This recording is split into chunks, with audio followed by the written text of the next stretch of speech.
Welcome to the all-new 2014 completely redesigned Toyota Tundra.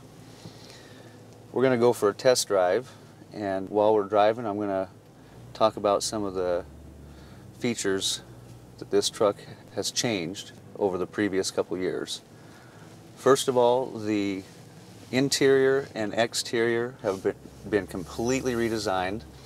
Toyota is going more towards the newer generation of families and people as far as styling goes.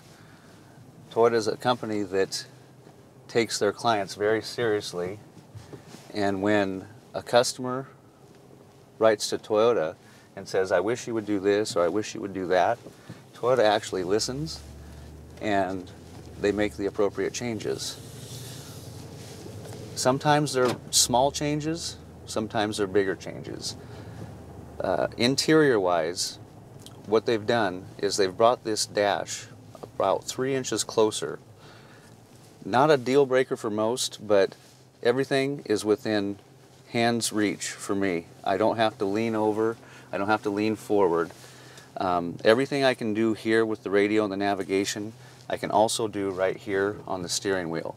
But there are a lot of people that still like to reach over and do it like this until we teach them how to use this steering wheel. What you're going to notice in the styling is there's a new generation of the owners of Toyota.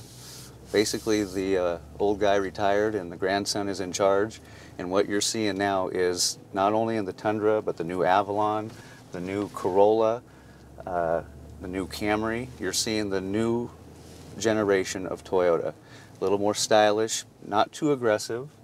We don't want 64 buttons right here to overwhelm people. But still simple, still Toyota, but with class and style. So we're going to take a test drive in the CrewMax Platinum version. This is what we're in right now. Some of the neat features that come standard on this one, which have never been in previous models, is blind spot monitor. So when I'm driving down the road, if somebody's on my blind spot on either side, it'll warn me right there in that mirror on either side, so that if you're switching lanes down the freeway or going down the road, you don't have to worry about taking somebody out on either side in the blind spots.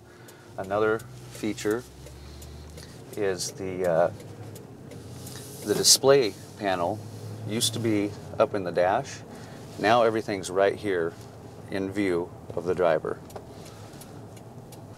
Along with the new display that is right here instead of up in the dash now, it's got a temperature gauge. It also shows if there's clouds or sun, kind of like our iPhones on our weather reports on our iPhones.